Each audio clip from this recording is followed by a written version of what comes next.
everybody, thanks for clicking on this video. Welcome to the beginning of my savings, budgeting, and YouTube journey. I am new to budgeting and I am sharing the strategies that I learn as I go. So if that sounds interesting at all to you, please go ahead and click the like button and subscribe to follow my journey.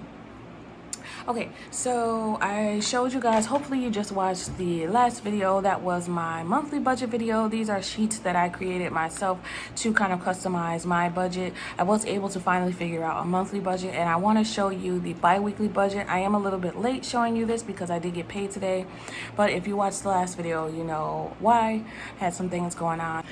So anyway, this is my bi-weekly budget that I created. It always goes off of a cheat sheet, and the cheat sheet I make kind of just to help me out so that I know what bills are due when. Let me show you that.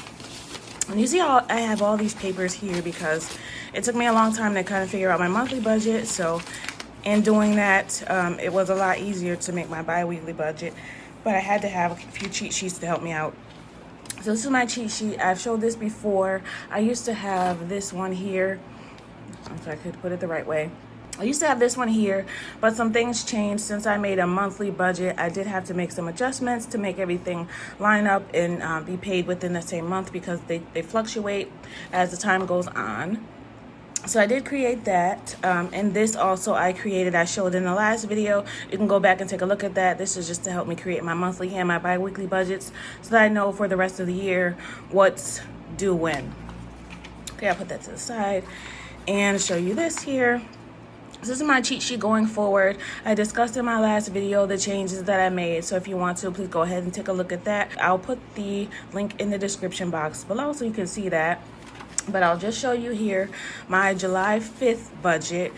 It was easier for me to write it out on a piece of paper before I put it on my spreadsheet so that I could see everything quickly and reference it. And I'll probably will keep these still going forward for a while until I can get used to it here on the spreadsheet. The spreadsheets are just so that I can also go back and see, you know, what my balance was at the end of the month, what sinking funds I use, etc., etc. So I'm going to show you that here. So you'll see on the budget that I created, I always budget with $1,300. This week I got paid $1,419, and there was $35 in rollover. The rollover is there because instead of paying what was budgeted for my utilities, I paid less. I am already a little bit ahead in utilities, so that was okay for me to pay less because this changed too. So lots of things changed, but again, like I said, go ahead and watch the other video for the details on that. Anyway, there was $35 in rollover. That brought me to a total of $154, but I just left the $4 in the bank, so that brought me to $150 extra. So I was going to go to the coin challenge, the $4, but I took that out. Okay, so let's start with the $1,300. So on my cheat sheet, I always budget $680 for fixed expenses, and you'll see what expenses are due in this bi-weekly pay period. There's a $10 buffer that I leave in that bill account because the fixed expenses come out of a separate account. My savings, I was saving $200 every 2 weeks. I am now saving $175 instead, just so that I can have some more money throughout the week in my variable funds. And the variable funds are now $425 budgeted. So, and I also put down the breakdown of each envelope that those will go into. So now I have personal, house, which is also home. That's a sticker I found, just said house, so, or housing. But that's that there, 25 personal, 25 for home. Groceries gets $175. Gas usually we get $30, $50 for entertainment. Dining $60, and $60 for miscellaneous. So what happened was, unfortunately, we were in a car accident yesterday. We are okay, we are fine. I also discussed that in the last video, so go ahead and take a look if you would like to know some more. But we are okay. So what I did instead is I am expecting to have some kind of car expense. So I, instead of putting $50 in entertainment, I just decided to put that $50 in with gas so that if I have to pay people to drive us around for a bit of time, I have that, or if I have to take Ubers, I have that. The only place I really will have to go is to work. If you've watched my other videos before, you know that I go into work 3 days a week and I can work from home for 2 days. So luckily I'm working from home today, and tomorrow I worked from home. I don't have to worry about transportation for that. I did already take $10 out of gas because someone took us to the bank, so I gave them money just to do that, just off of good faith. It's always nice to offer it because gas is not cheap. So anytime anyone takes me somewhere, which I hate to ever ask, but now I'm in a predicament where I have to. We don't have the car at the moment, so I'll keep you guys updated on that. Well, anyway, that's what I have to the side. I did hear from the insurance company. So what I planned on doing, because I wasn't sure about the car and I'm still not sure, is to have the extra money, which came from overtime, put into car maintenance. So we're just going to put the whole thing, the whole 150 in to the car maintenance. But I did just hear back from the insurance company, and it looks like they are going to pay out, but I still will be careful with what money that I put to the side or spend, because you just never know. Like I said, I'm the type of person, I've said it before, I'm not counting on any unexpected or extra funds until it's in my hand, either in a cash or a check form, because I can't afford to rely on or plan on money that is not going to be there. So my plan was to put everything in the car maintenance, and the backup plan is to separate it. So for now, since I did hear back from them and it sounds hopeful, I will separate it into these envelopes, and if I have to, I can always pull from it and use it for a new car repairs, whatever we find out. So I did go to the bank and I pulled out $250 for my variable funds. So it's $250 pulled out instead of the $425, because I decided to keep the $175 in the bank for groceries. Since I don't have a car, what I'm just going to do is have groceries delivered. So I just decided to leave that in the bank. Go ahead and just order groceries and have them delivered maybe tomorrow. I just have to go ahead and make my list out and do it that way instead of paying cash, which is okay. I'll just keep track of how much I spend. If there's anything left over, I'll figure out what to do at that point, but I won't worry about it for now. So the backup plan is, like I said, car maintenance. And then I budgeted out savings challenge, $35. If, again, you have watched other videos, which I do encourage you to do, just because this is a journey and things have changed throughout the way. So it is, if you are interested at all, it is good to go back and see the steps that I've taken and the changes that I've made, just so that you know when it's time for you to do it or you to make changes, it's okay. You just have to do what works for you. So for me, what I decided to do was to, instead of making the savings challenge for just some unknown expense, which originally I had no idea what I was going to do for it, I decided to combine my back to school sinking fund with my savings challenge. So now the savings challenge is saving up for back to school, and the plan is to have $500 by the time it's time to go school shopping for her. And I did calculate that out in advance, that I would need to have $35 a week put in there to add to what I have already in order to make that goal. I crossed out the gold coin challenge. The gold coin challenge for me is a $1 challenge. I just left that in the bank as a buffer, so I'm not going to worry about that. Summer activities will get $25. September birthday will get $20. Tolls, that's from a trip that I took. I still didn't get that bill, but I know it's coming, so I want to keep having some money in there for that unexpected expense, because I don't know how much it'll be. Water bill will get $5. Car maintenance will get $10. Again, these are just temporary. If I have to, it will all be pulled and go into car maintenance for any repairs that I might need or a new car. We're not gonna worry about that though. Pet gets 10. August birthday, which is my birthday, is 25, and Christmas gets 10. So that's probably the hardest part when you're creating sinking funds and saving and just starting out, is to figure out what goes where, when, and what's priority for you. For me, priority is my daughter's birthday and her back to school. So, and summer activities is important too. You know, when you're on a low budget, sometimes it's hard to do fun things. So I want to make sure there's some stuff that we can do.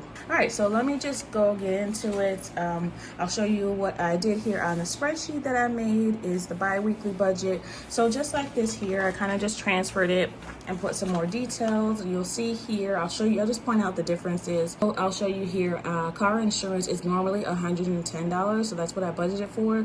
But this week it looks like I'm due for renewal, so it's $120. So that's a $10 difference, but that's okay. I do have a buffer in there, so I'll just leave that. Utilities, it says here, right now my utility bill is $48. I am going to pay more than that. I've already made a payment, so for my last pay period, I already made a payment. But this pay period, I will also be paying $40. So I just put that there. This utilities, I feel like that's the one that's gonna mess me up a little bit. So I have to figure out how to work with that. But anyway, I put $40 here in this pay period, and the next one I'll put $135. So just put that negative there because I'm only putting 40 in it right now. But before it's, before it's due, I've already made a payment, so that's fine. We don't have to worry about that. I moved allowance from a variable expense to a fixed expense. Just in case you didn't watch that other video, I'll give you that information. So I moved it from a variable expense to a fixed expense because now we have signed her up for what's called a step card. It doesn't have any extra fees. It's really just so that she can learn how to save and manage a bank account. So I signed her up for that. They just send the money over there. If she earns it, if she does not earn it, the money will come out in cash and I will put it in a sinking fund. So it is based on reward program. It is not an automatic benefit that she gets. And I also put here my variable expenses, personal home groceries. I went over that there. Right now, there's nothing in any of those envelopes. And I lied. No, that's not true. Personal had $10 in it. Personal is one that I just moved from my sinking funds over to my variable binder. But the total that I figured was $425 for my variable funds, which will go in my blue binder there. Also here, I factored in savings. I discussed in my other video that I just put them all in one. So $200 went into there. That comes out automatically from my checking account into the separate saving accounts. So this gets 125, the note gets 25, and my child gets 50 in her savings account. I didn't separate them because the car note savings account it fluctuates. It's actually a checking account. But it fluctuates because what I do is I put a lump sum for my taxes in the car note, enough to cover a year worth of payments. But this year I didn't get enough in taxes, so I am supplementing it with the $25 every pay period so that the total amount of the car note can come out. And there's enough to last me all the way through to February. Again, if you didn't watch my other video, I did get into a car accident, so I have no idea what will happen with that, but I said a prayer last night, and we're leaving it in God's hands, and we'll worry about that when we get to it. We'll just be prepared that that's something I have to take note of. Credit card, that one's not due until the 21st, and I do have credit card now in Paycheck B. So since this is Paycheck A, I'm not worried about paying that credit card now. It's not in this budget. So it'll be paid before it's due on the 21st with the next check that I get. And then this lab expense was unexpected, so I put it here in my unexpected expenses. It is due on the 8th, and the total is $25. That'll be paid with my flex spending account, which is a health benefit. Comes out automatically from my paycheck pre-tax. So it'll be paid with that. That'll probably empty out whatever is left on that balance that I have on that card, but that's okay. All right, that's it there. And so this will be for B. Once I get paid for that, I will go over that with you guys and show you. Budget that. But that B's paycheck comes when? Let's see. B's paycheck is on the 19th of this month. Okay, and then this is the sinking funds that I figured out I will contribute to. As you saw in the page before, that I have $150 extra. So my first plan, like I said, I did get in a car accident. So instead of putting them in the separate sinking of funds, I was going to go ahead and just put it into car maintenance, which will still be the plan. I'm waiting to hear finals from the insurance company, but it does sound promising. So for now, I changed my mind and I'm just going to put them in the separate sinking of funds. The good thing is that they're written down here, so that if I have to later pull it back out, I can do that. I know how much is in each and how much I contributed. So this form that I filled out, let me just put in the month, which is July. I put it in pencil in case I needed to change anything. I'm new to anything. I am new to doing it this way. I wanted to make sure that the spreadsheets that I created made sense when I filled it out. So anyway, I figured out how much I wanted to put into each sinking fund. I got the total here, $115, and then the other fund that I want to contribute to is my savings challenge, which is $35. I do consider that kind of like an expense. So total that I pulled out of the bank for that was $150. Okay. And then here is just my bank withdrawal sheet. So every time that I get paid, actually I should have two of these. should have 2 of these in each month, because every time that I get paid, I go to the bank. This just helps me figure out how much I want of each denomination when I go to the bank. So this just helps me make sure that I have enough of each type of bill to go into the account that I need it to go to. So I like to have some smaller bills in my variable funds because it helps me from being tempted to spend more. It's been working out, so I leave it that way. Here are the sinking funds that I just showed on the other page. I put them here just so that I know, again, which denominations to take out, and I took a total of $150 from there. So total together, I took out $400. Okay, and again, I left grocery in there. I crossed that out because I left that in the bank, but it'll still get spent, so I'll probably have to put an end balance here if it's not zero. I should have left that part open. And entertainment, I didn't initially budget for because I don't have a car right now because of the car accident. So I just put it all in gas in case I need Ubers or I need people to drive us around. So unfortunately, entertainment doesn't have a budget this week. So that's it for the bi-weekly budget. This is already peeling. It's very disappointing, but that's okay. No, it's okay. It was cheap. I knew it was going to happen. So that wraps up my bi-weekly budget. I will come back and show you guys the cash stuffing for this week. Thank you so much for watching this video. I want you to always remember that it is about progress and not about perfection. Please go ahead and like and subscribe to continue following my journey. Let's get us to those 1,000 subscribers, hopefully by the end of July. Fingers crossed.